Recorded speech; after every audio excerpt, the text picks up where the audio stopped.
All right. Good morning, everyone. Good morning. It's nice to have you all here in this snowy morning, but it's good that we all could make here to TSS. Good morning to all of you that are with us over the internet as well. Today we're going to have a beautiful lecture talking about without charity there is no salvation. Soon it's going to show up on the screen. Don't worry. Patrick is working on it. Yeah, it's all good. Yeah. And the lecture is going to be given by our friend Marco. And it's a good topic for us to start the year and set the mood for this 2026. But as always, before we do our lecture, we are going to start with our reading and our initial prayer. Okay, so our reading is going to be done by our friend Danielle.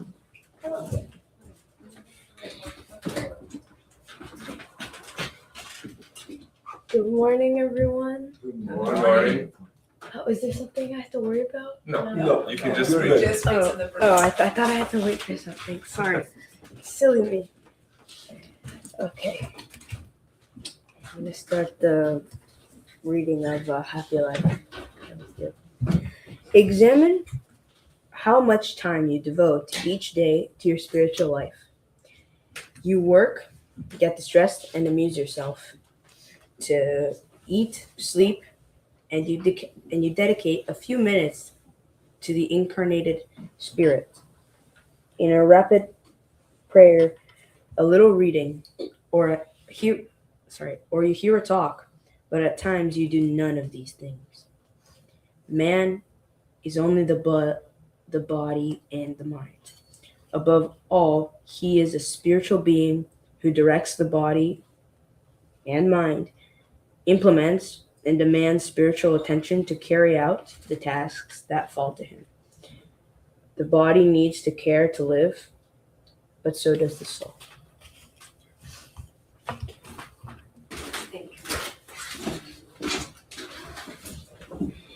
And with this beautiful reading, let us all close our eyes and elevate our thoughts to God, our Creator, to Jesus, our Master. And let's thank for the opportunity of being here today. Thank the spirits that are protecting us here right now. And ask them to help us and guide us through all the lessons that we're going to be listening today, so we can learn a little bit more of the laws of love and charity that our Master Jesus brought to us. May also the good spirits here enlighten Marco during his lecture. And so be it.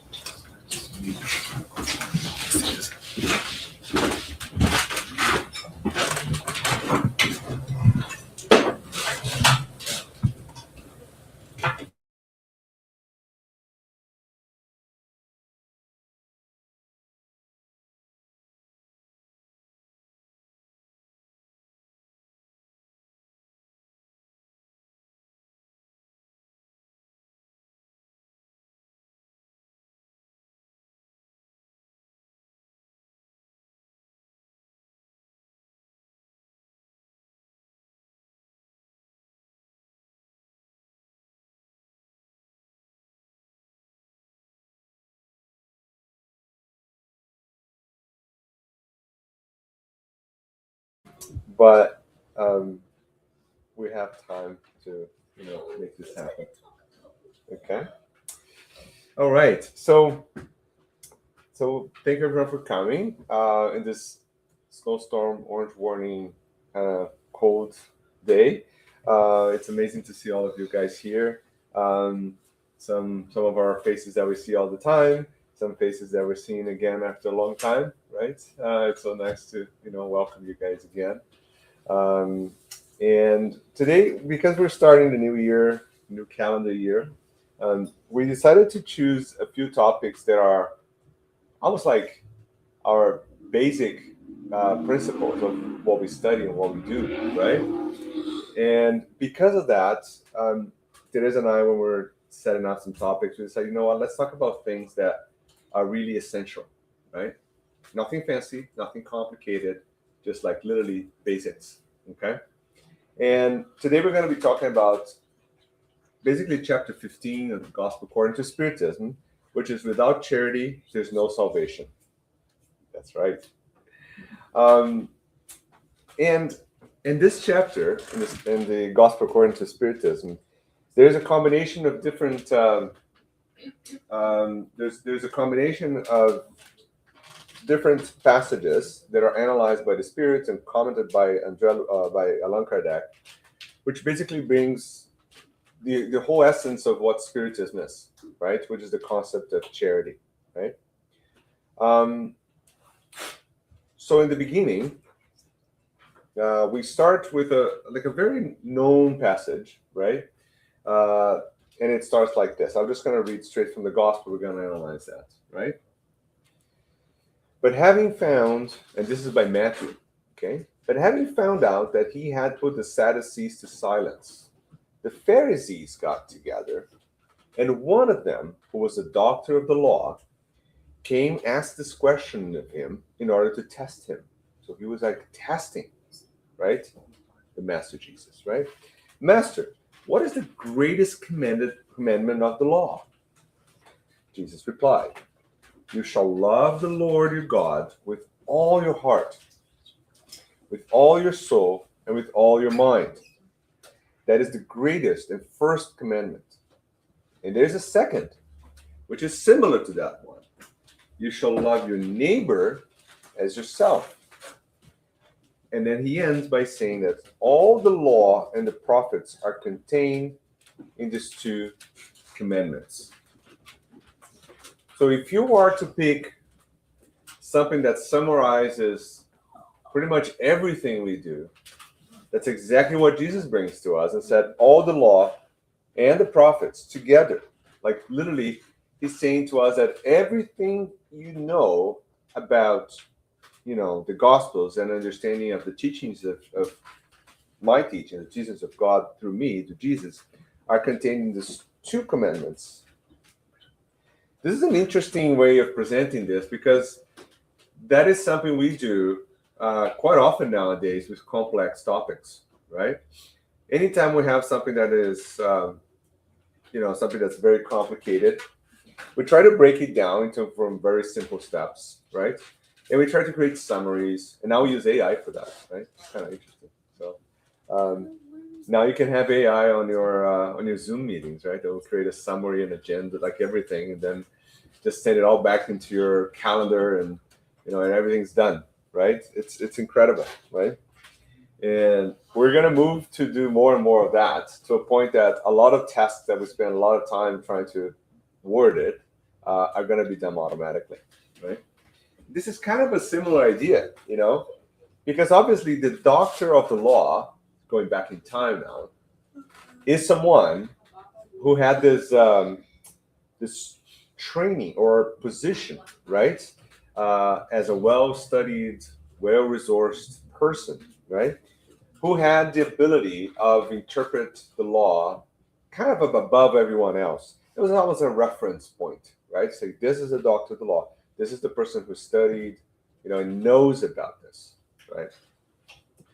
Now, Jesus at the time, remember, he's a carpenter from a small town that was starting to gather people and talk about, the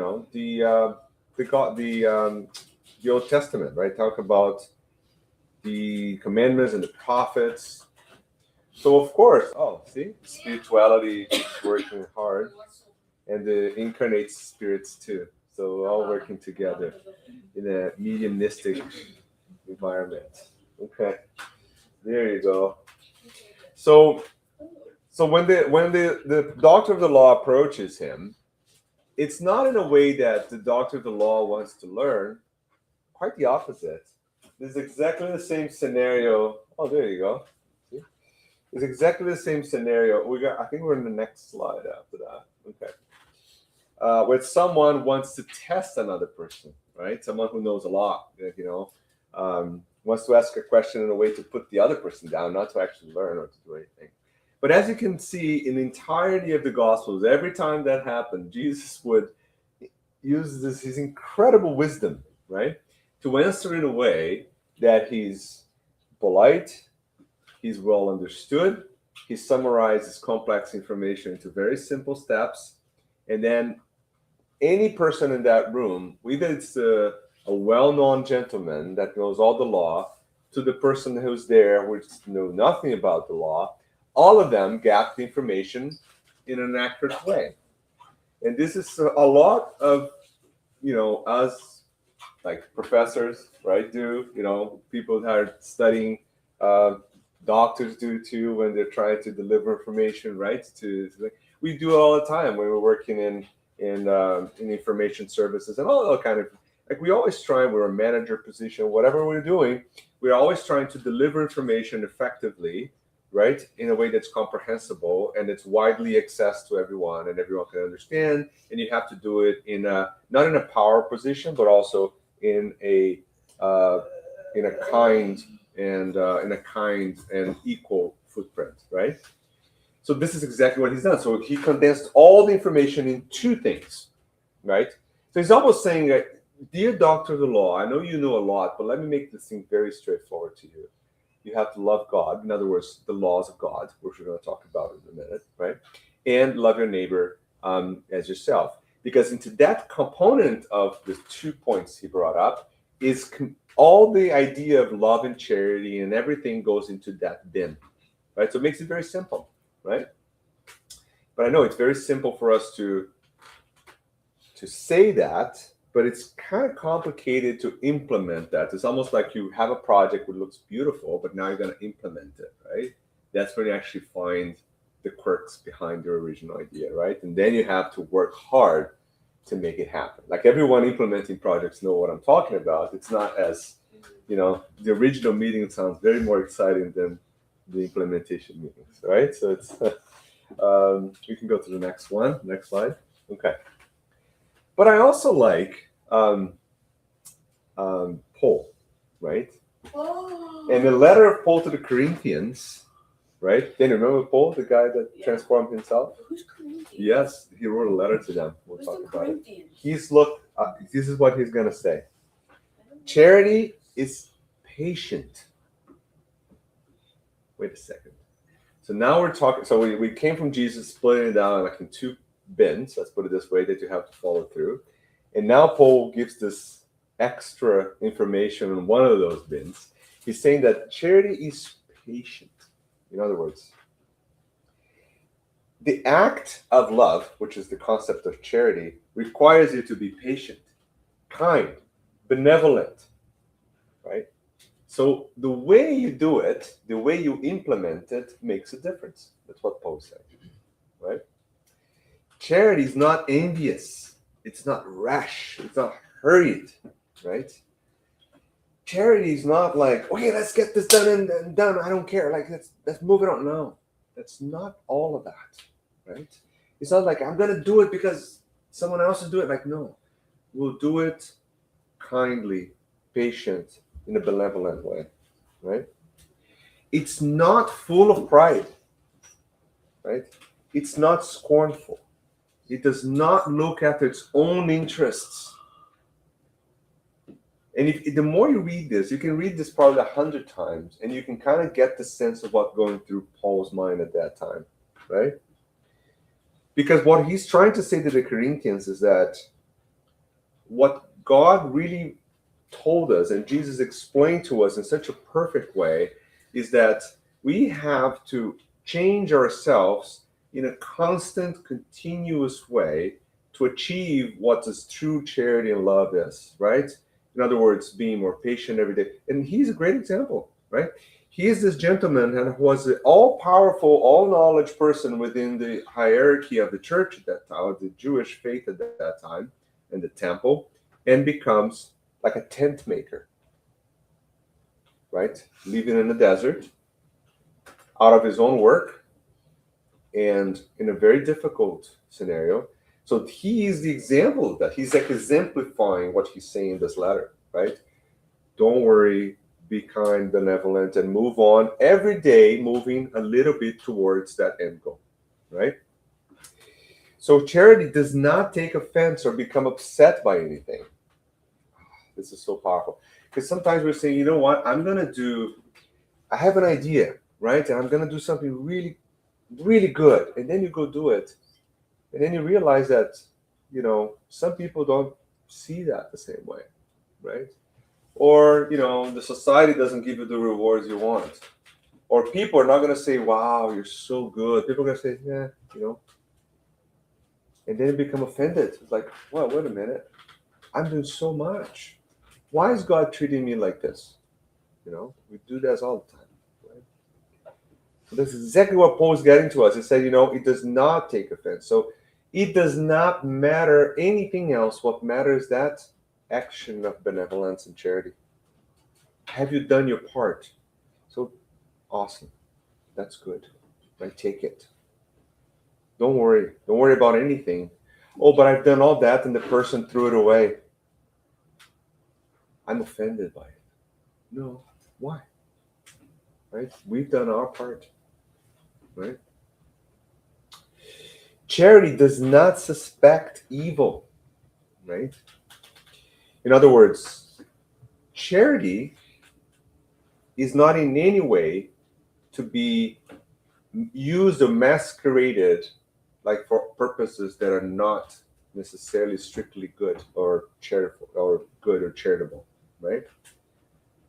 It does not rejoice in injustice, okay? But rejoices in the truth. It bears all things. So it doesn't matter any scenario you can possibly imagine, there's a way for you to put loving in action or be charitable, right? It believes in all things and it hopes for all things. So see, this is so much more powerful than us just giving something to someone, right? It endures all things. So in other words, if you really put inside yourself the idea that I have to work every day to help others, nothing else matters. You can endure all things. You can hope for the good all the time, right? Now, these three virtues remain: faith, hope, and charity. But among them, the most excellent or important in this case is charity. Wow. So it's almost like an ode to charity, right? That Paul is doing, right? He's basically telling us that from his own perspective of a man that transformed himself in a one single incarnation kind of thing. Of course, it was not, but in our eyes, that's what it looks like. He's telling us that do not worry about anything. Just do what you got to do. And the most important one is to work for the good of others, no matter what you do, and no matter where you do it, and no matter how you do it. Because that in itself rejoices with the truth of what you're doing, right? That's what that connection is so powerful. Okay.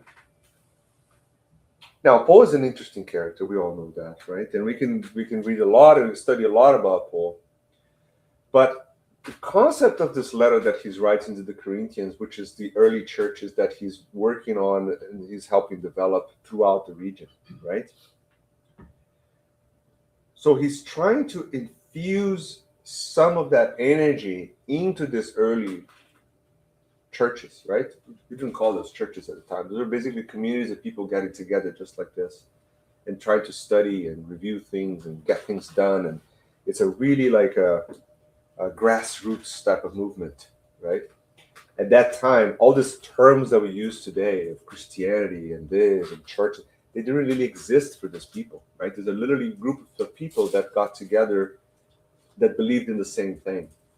So he's trying to give to these people that concept of, don't worry about your walls, don't worry about this, don't worry about that, worry about this, because charity is patient, right? You can endure things. See, now you can make sense, right? It speaks the truth, it bears all things. So anytime that you feel like you can't do it, think about how much you can do helping another person through charity, right? That's what Paul is summarizing to that part. But Paul continues, right? And this is a comment from Allan Kardec. Because Paul also said, even if I were to speak the language, this is a very well-known passage, right?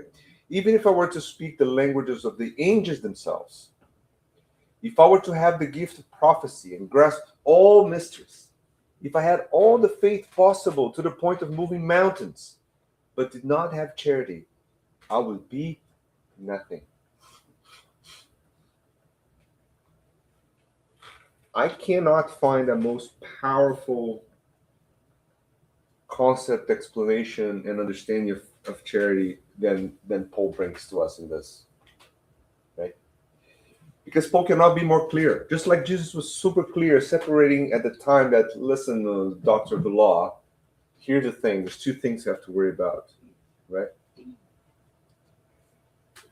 Now Paul is bringing to us, wait a minute, more than that,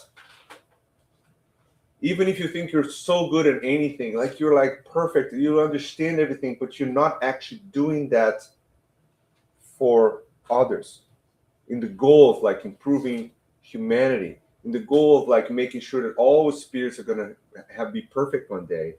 If you're not working with all your gifts, your talents, remember the parable of talents, same, right? If you're not putting those talents into action to do something different for others, then you'll be nothing, right?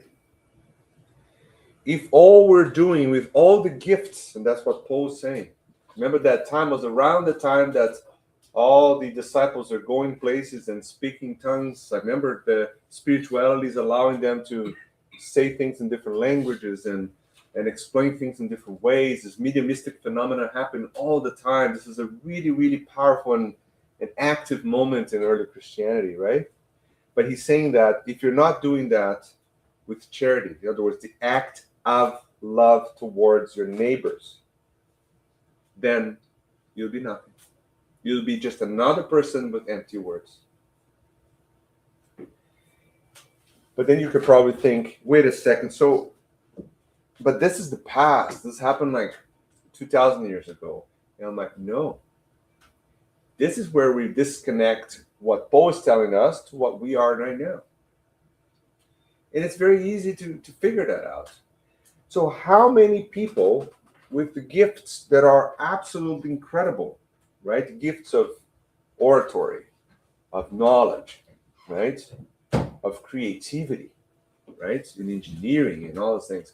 How many of those we can tell in our minds, we don't have to say their names, but that are doing it without the concept of charity behind? It happens all the time. We have thousands of those examples. But when you pick those same concepts of people who have absolutely incredible gifts and actually do things on a daily basis to improve things to others as their main principle, in other words, using charity as your backbone, then that number reduces quite a bit, right? Then your examples will be kind of limited. That's what Bo is saying, right? Or in the churches now, because he's writing to the church, right? In the churches where we are right now, we talk about the power of faith. We talk about moving mountains. We talk about this all the time, right? But Paul is saying that even if you had that, you still wouldn't be able to fully fulfill our position in the world today, which is to make the entire world a better place, the world of regeneration that we talk about. And then we hear about these things like, oh, we're moving, transition to the world of regeneration. So things will be perfect now. I'm just going to literally step into this world and everything's good. No. A transition is a process where we change. It's not that the wall is going to change. This wall is going to be the same in the world of regeneration. No difference. we are changing and the planet's changing. So both of us are changing at the same time, right? Spiritually and physically in that sense. But if we are not changing, then we're actually not part of the generation. We're going to be slightly moved to the sidelines of that process, right?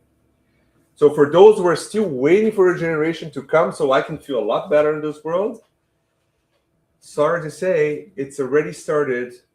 And if you're not into it, you're out of it, kind of thing, right?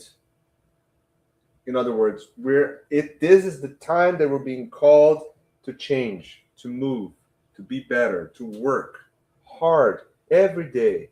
That's okay. We're gonna fall down. We're gonna make mistakes. We're gonna step up again, and we're gonna go through these cycles. But we still have to move forward. And the concept that is most important, that's what Paul brings now: charity, right?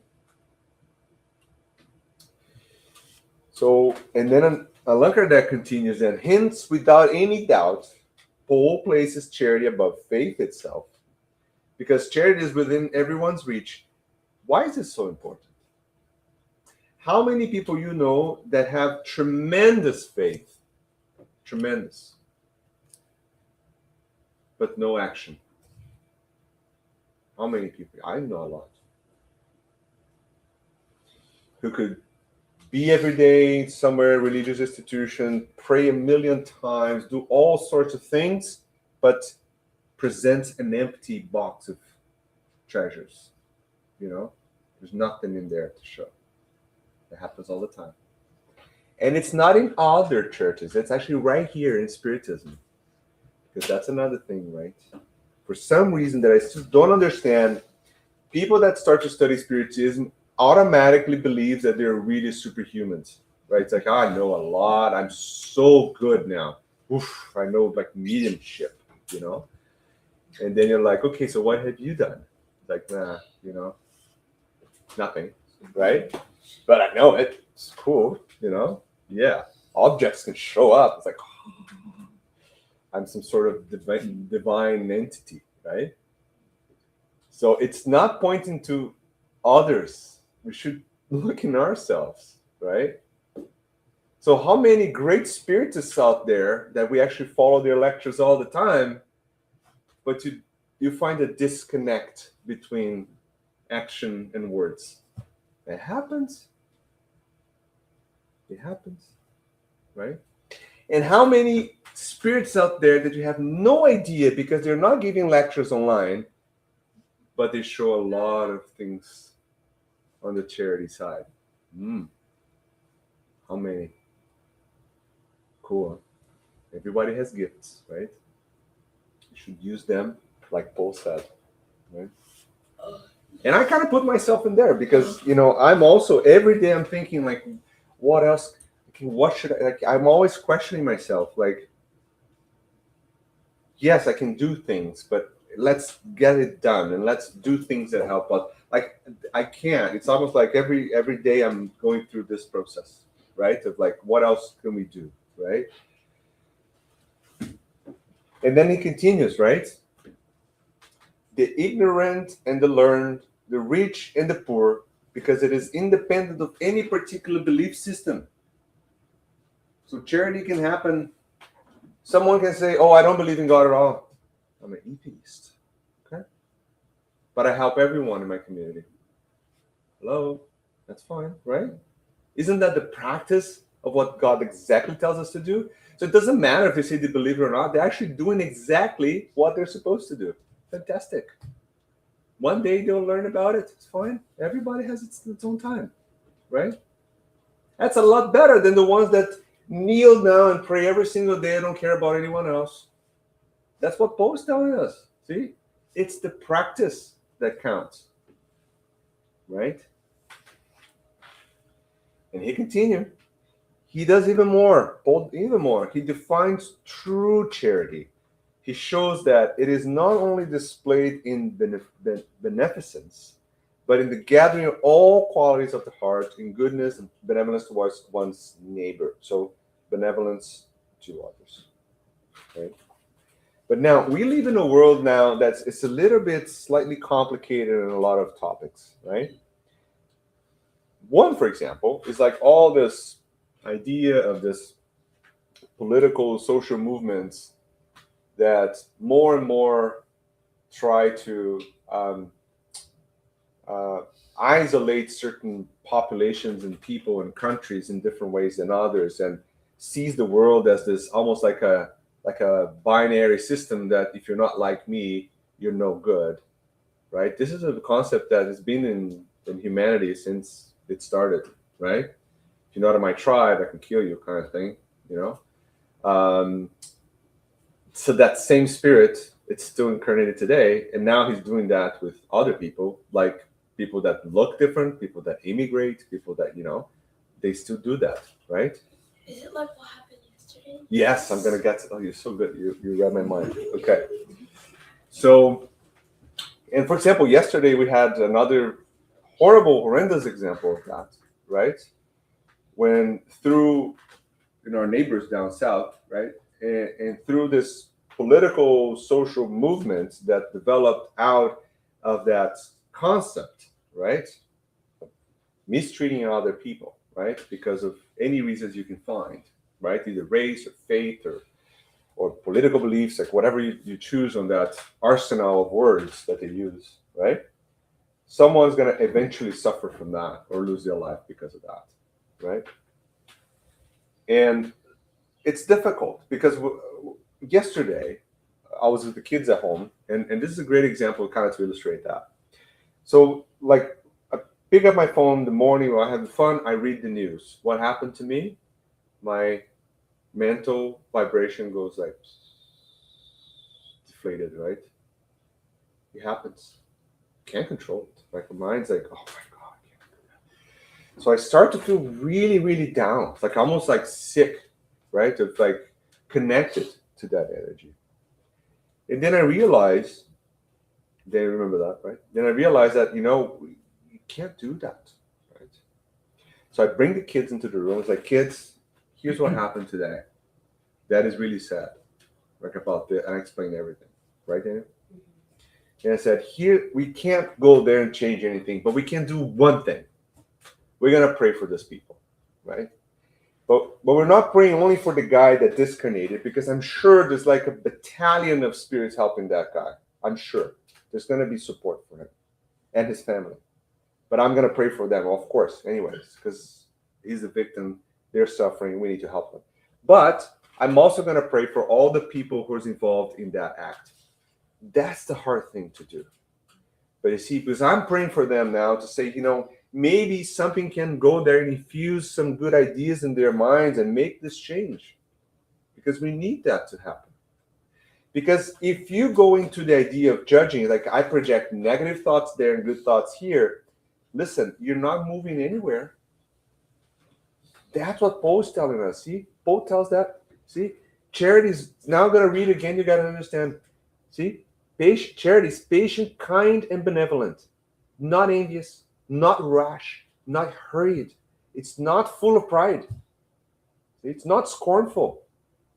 See, now I got it. I said, oh, thanks, Paul.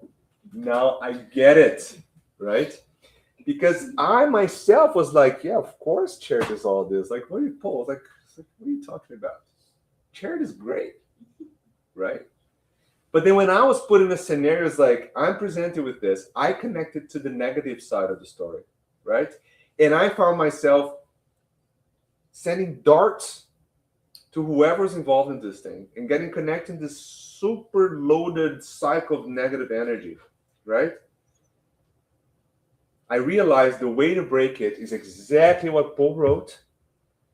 Charity is not related to this. Charity is basically loving everyone and helping everyone. Of course, I'm not going to go there, hug them and say, oh, I'm such a friend of you, right? No, I'm going to get shot if I do that, right? Can't do that, right? But I can pray for them. I can pray for the entire system to change. Even if it doesn't change, the energy I send is a good healing energy that's going to be used by the spirits. It's going to be used by the whole universe to make things better for everyone. So it does not matter what's happening. In a way, we need to be proactive in putting our charity to practice. So I brought all the kids in the room. We did a beautiful prayer. we pray for everyone. We pray for everyone, from the president to the guy that gunned the guy down, to the family that the person, to every single person, right, involved in that episode. And I was able to finally break through that cycle of negativity in my mind, and everybody calmed down. It was a great day after that, right? But now, this is exactly what Paul is referring to, right? It's very easy to go, you know what? Oh, this person is here, someone is like, oh, there's this person came and, they need I don't know, they need a stroller for their kid. Oh, yeah, so I know, it's my friend, I'm going to buy a stroller to that. That's cool. That's very positive and beautiful, right? But that is like 0.1% of what charity really is, right? Because the true charity, that's what Paul is bringing to us, right? And I'll read it again, right? So the true charity is the one that shows beneficence, but the gathering of all qualities of hearts in goodness and benevolence towards everyone, all the time. That's our goal, right? That's where we're going to. Okay, and I'm going to show you a few things that I want to share this story because I think it's worth sharing this story. We can move to the next one. So last year I had this incredible blessing of visiting Ethiopia for work purposes. I was involved in a program called the Toronto Addis Ababa Academic Cooperation, and this program funds clinicians and scientists from Canada to go to Ethiopia once a year, and we have a chance to teach and help, and but while I was there, I was actually drawn to other parts of the country, of the city, and this is one of the cities. This is a place called Kora in Addis Ababa. This is where the landfill is of the city, which is basically in the middle of the city, right? There's a very large landfill in the city, and unfortunately, there's many hundreds of families that live off of that landfill, right? So this is the area of Kora. It's a home for like several thousand people. It's actually a lot of people, right? And we can move to the next one. So this is the landfill, as you can see, and actually there's pictures from Kora, the program that I was there for. It's called Hope for Kora, and that's the reality they live in on a daily basis, right? We can move to the next one. This is kind of the scenario where we were. Okay, we can move to the next one. Yeah, that's those are the families, right? That live off that rental. Yeah. So maybe we can play a little video so we can see kind of what's happening there. I'm not sure if it's gonna work, Patrick. Let's give it a try.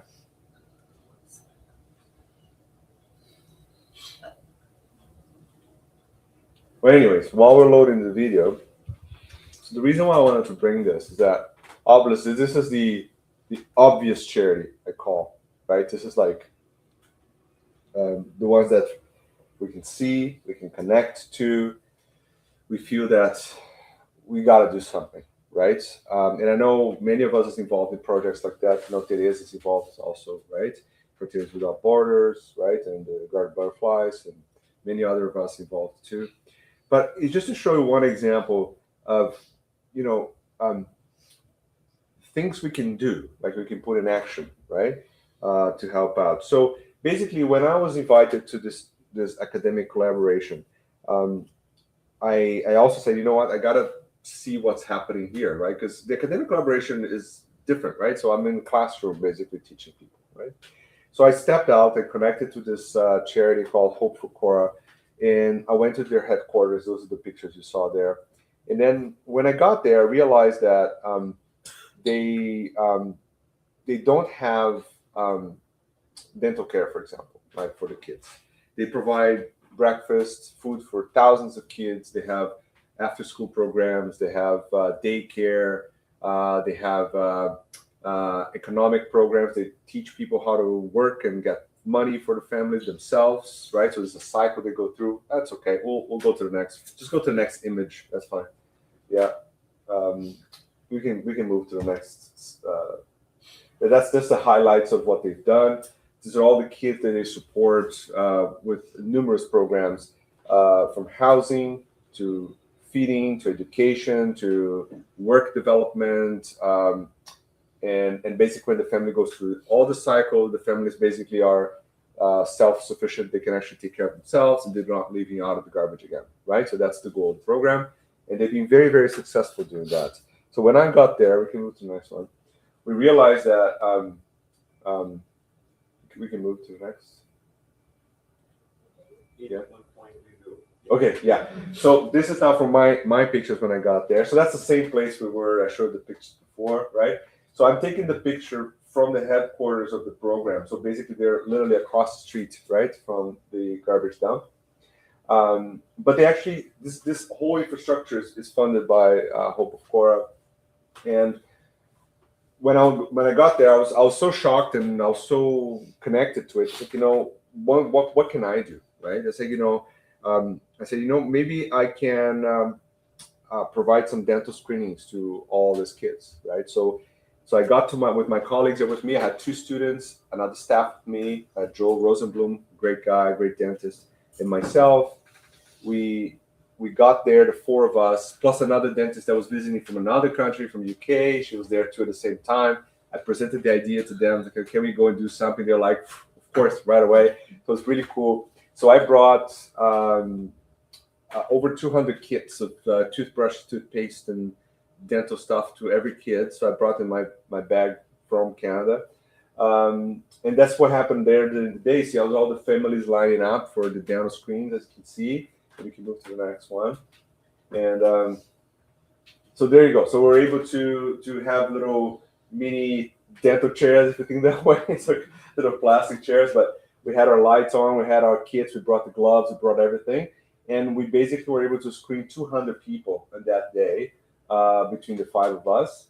And it was really interesting because then we realized, wait a minute, like I'm screening, but what's going to happen next, right? Screening is just one step out of the whole picture, right? So I went back to the dental school and I asked the dental school, it's like, listen, I met this people in this program. They didn't even know about it, which I found very interesting, right? They're in the same city.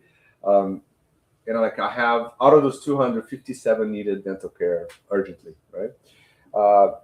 So I said, I have 57 people that actually need dental care right away. And the dean of the faculty said, I can help, just bring them over and we'll do something, right? So I connected them. So I connected the nurse of the program and we got some charts for the patients and I brought it all to the faculty and we helped financially support all of that. And I just got news today, got an email from them that all of them were treated, right? So we had 57 people treated out of that. And we're going to go back and screen them again at some point, but we can go to the next one. I don't have it. Oh, we can go back. Sorry, go back to the previous one.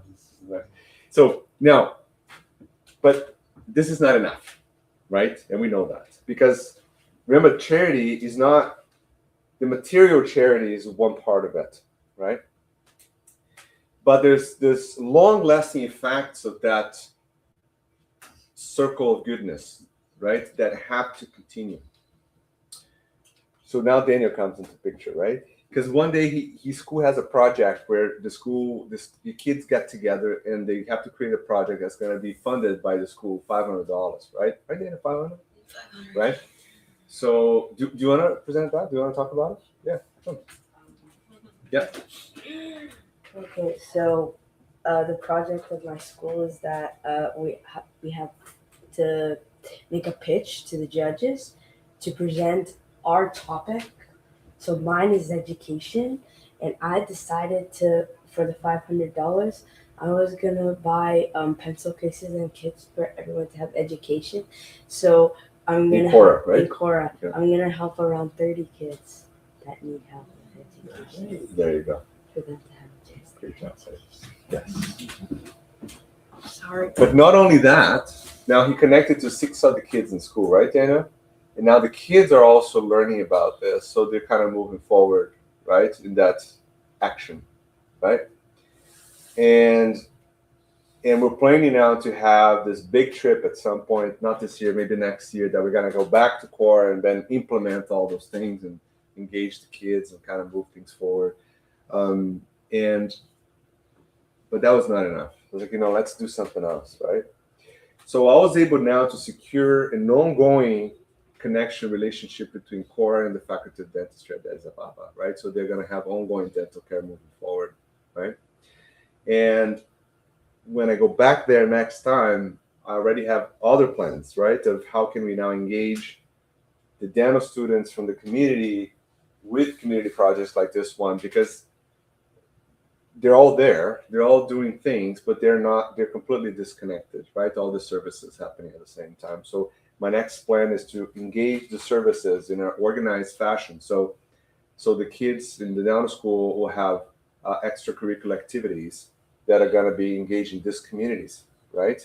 And I think that's going to be our next goal. So we can move to the next one just to finish one more. Okay. Right. So this is one example of how can we change things, but also the consequences of that action, right? So I had one of the students that were with me, the two students that were with me. They came to my office Friday, and one of them gave me she printed out this beautiful book with all the pictures of the trip, right? And I noticed obviously that like half of the pictures in the book were about Cora, right? And then I asked her, like, this is cool. Like, you had a lot of our activities, and then she says, it is a highlight of my trip, and I think I'm forever changed by that, right? So again, we now engaged one more, right, in this idea of real true charity, right? Of like acting in everything, acting towards helping someone, right? Not as Cora is one example, but here in our community too, and all of that, right? So I think that positive, constant engagement of people by action is that's what we're talking about in planetary transition. That's what we're talking about in world regeneration. That's what we're talking about as a society. So it is a process. Now, if you go back to Paul and read it again, it totally makes sense, right? It's not rush. It's kind, right? It's patient, right? And it resists anything, right? That is the process that Paul's now. Now I get it. So at the end of when I was prepared for the lecture, like, Paul, thank you. Because I started the lecture like, oh yeah, this is really cool to read. And then at the end I was like, okay, that totally makes sense. Now I get it. Thank you. I'm getting there, right?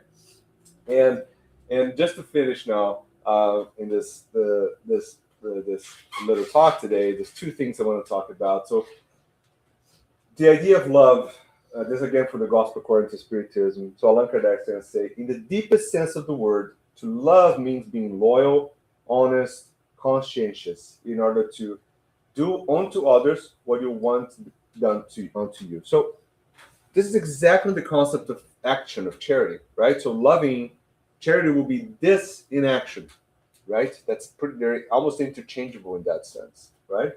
It means searching around yourself for the inner meaning of all the hardships that oppress your brothers and sisters, right?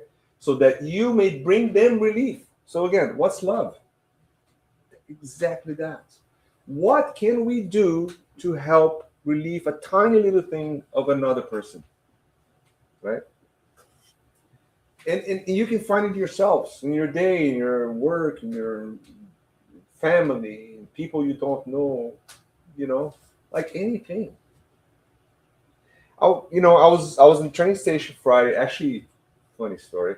I was reading the book Planetary Transition in the GO train, and I totally passed by my station. So I realized that I was like arriving in Oakville. I should have picked up the car in Clarkson. So I stop in Oakville now to take the train back to Clarkson, right? So I step out and I'm there kind of hanging around. And then this lady behind me starts to, very agitated, talk to someone on the phone. Oh my God, I don't know where's the train. I'm lost. The train's supposed to be here. And she's like, and I'm listening to this. I'm like, what's going on? And then she's like, I don't know what to do. I have to go to Appleby. The train stopped here and all. I instinctively picked up my phone. I have the scheduler, the trip thing in my phone. I was like, oh, it's leaving in 5 minutes, platform 1. And I said, Miss, your train is leaving platform 1 in 5 minutes. She almost like had a heart attack, right? She's all, you can feel that energy is like, what's happening? Because when you help someone, it's such an interesting thing nowadays that people get shocked by it almost, right? It's almost like, oh my God, this thing happened. It's like, no, I literally just told you the schedule. Like I did nothing. I had the schedule on my phone. Of course, I was overhearing the conversation, but I couldn't avoid it though because it was intense, right? It was intense, right? It was it was in a public area, right? It was loud. So, but and she's like, "Oh my God, thank you so much." And then she goes back to the phone. Someone just stopped me here, and she said that, and I had to go to the train. I'm like, okay, bye. And I'm like, okay, cool. Like, if you think about it, it was nothing, right? I literally just looked at the schedule and told her where to go. But that may have changed a ton for that person, right? We don't know. I don't know what she was so in a rush to get somewhere. I don't know what's happened in her life. Maybe that was the most important thing in her day to get to that place at that time. But how many times we miss those opportunities? That's what I'm trying to get to.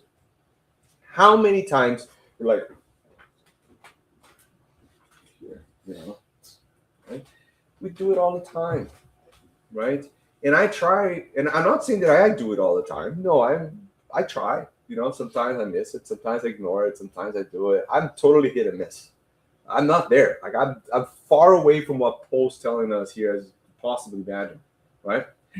But I actually think about it, right? And I think it's the first step into that transition is for you to kind of wait a minute, sure.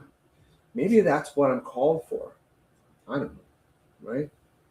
And funny enough, when you start doing it, you realize that it happens all the time. All the time. I have this absolutely random things, like I'm saying good morning to someone, and then all of a sudden, a week later, she was a secretary at the hospital, and she's seated like right in the front of the entrance of the department. And I saw her like behind a computer, like working all the time.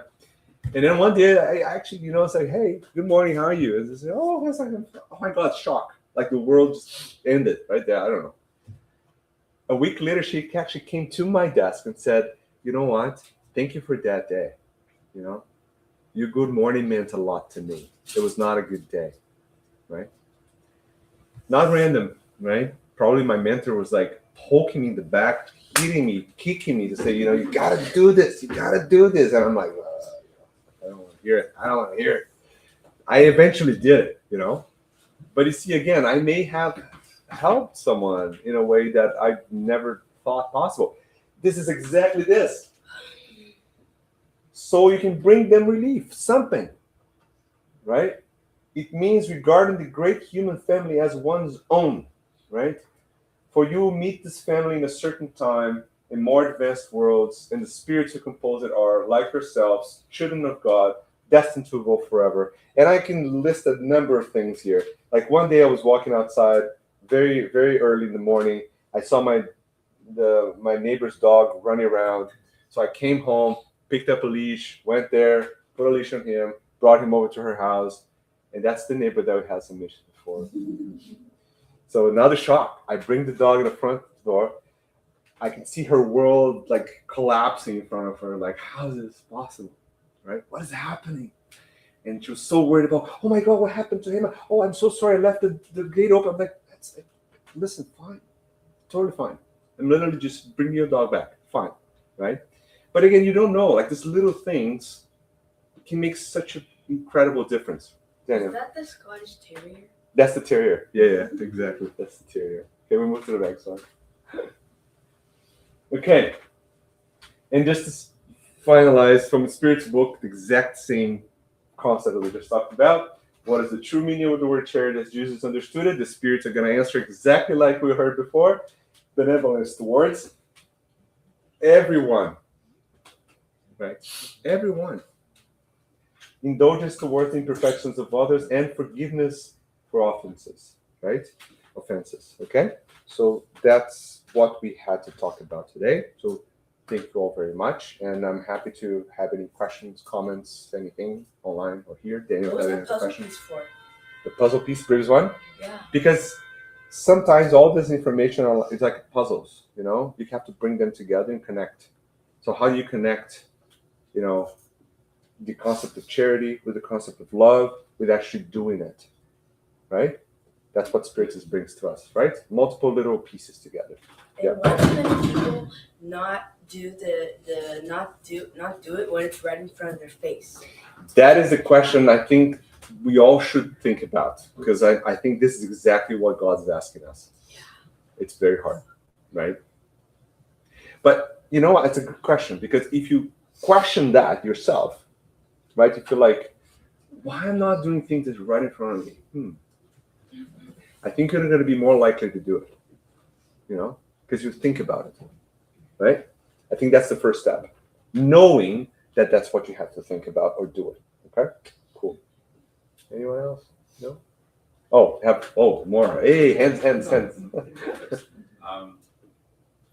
I would like to know your opinion about our initiate thought is like, I'm gonna do this charity. Yeah. I'm gonna do because later when I die, like I want to see God put it in the screen, like, okay, you did this good, you did this good. Check. And like, did you see? Remember that day? Yeah. And like at the beginning, you do charity, but because you're thinking like somebody's watching you. Yes. And so what is the point where you stop worrying about people watching us and start doing from your part? That's such a great question, and I can start answering it by concept of education and social development, Pestalozzi. So he tells us so there's stages in development of the human being, right?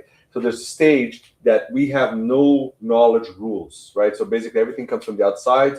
So in other words, we complain about everything because we don't have rules inside of us, right? There's always someone telling us like, don't do this, grab that, do this, right? So we act almost in an automatic way, and we tend to revolt against that because it's not against inside of us, right? And then we go through a more social stage of life where some things are inside of us. So now you start to grasp the idea that I'm doing charity because that's what I have to do, right? But I don't have to be worried about what the outside is concerned about my own concept, right? And then the third step of evolution is that now I'm a person that all those laws and concepts are all inside of me. In other words, I don't think anymore, right? I just do it instinctively, naturally, right? I don't need anyone to tell me, don't speed anymore when you're driving, right? Because it's inside of me, right? You see, we're getting there, right? So the idea of the concept of charity is the same. And obviously at some stages you're going to do it because of some sort of reward mechanism, right? And that's fine. You're doing it. It's not that it's not going to count. Like if you're doing it because of whatever reason, it still counts, right? But that's a stage in that process of evolution that slowly that system is going to go inside of you, right? To a point that you're doing it without even thinking about it. And that's when you become embedded with the laws of God, the laws of God. And that's kind of where the perfection of Jesus is. Like, Jesus is basically the individual where all the laws are inside of him, right?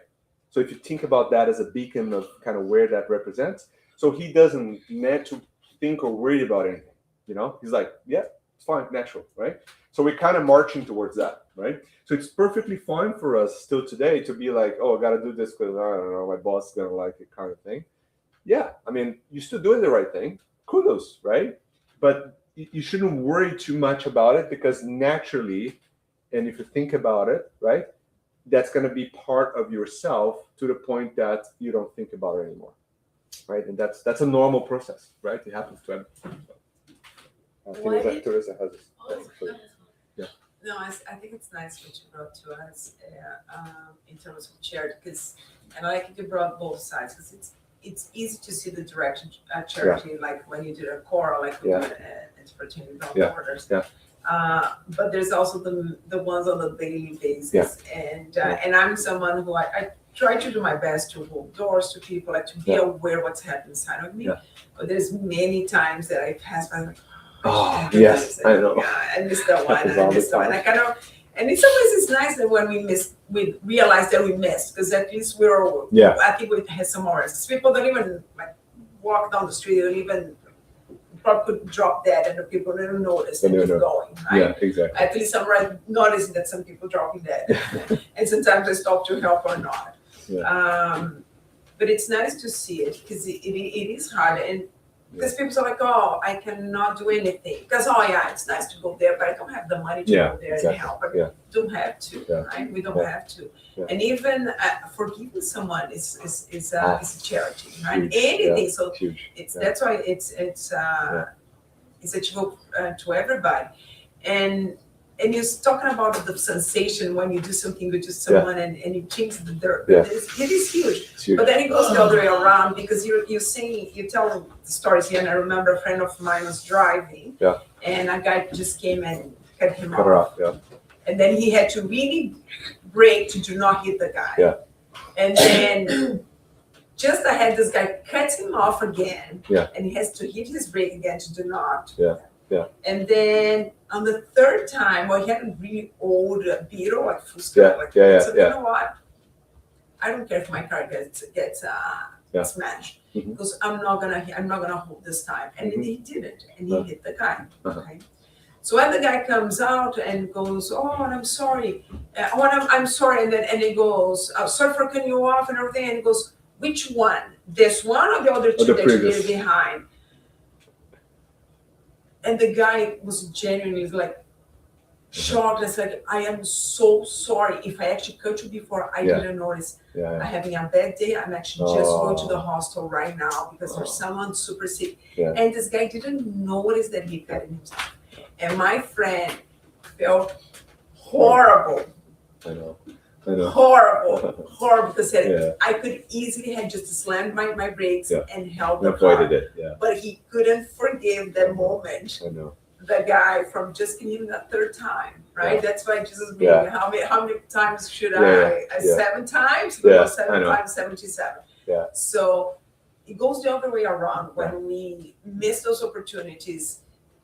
Yes. The I know. energy also is not great. It's bad, right? Because it goes, Yeah, and sometimes we're shown that, right, like your friend, like he just slams back at you, right? But the fact that you're thinking about, oh, I missed that. That's a huge step, because you, as you said, like not too long ago, we're like, oh, I don't care about anything, you know. Now we're like, oh, wait, like I gotta do something, right? So that's a huge step, right? and it's small things. I had someone. I remember one time I bought more than I could handle in the grocery store, and I was trying to carry this whole thing. And a lady was like older than me, so like, let me help, and she actually helped me to carry the thing to the door of the building where I used to live at the time. I was like, it was like an angel, and that's what I think she did. It's she shocking. carried- I was shocking, right? She carried my grocery store, my groceries helped it. So we all can do something. Yeah, absolutely. Danny, do you have a last My question? question was, you know how people they do charity for the reward? Yes. Why do some people do charity for the reward when they know there's no reward? Well, that's an interesting concept. I mean, that's what we all want is to do charity without worrying about a reward, right? I think that's all a step into it. Eventually, we're just going to do it because we don't think about it. That's what we have to do, right? We're getting there. No, but some people think that they do charity for a reward when they already know that there's no reward. Well, that's what I'm saying. Like it's a step into that process, right? I'm sorry, Massimo. Yeah, it's okay. No, you're not. Okay. All right. So let's finish for today, and thank you all that followed us online. We're gonna do our passes now, right? And I think that's pretty much it, right? Thank you.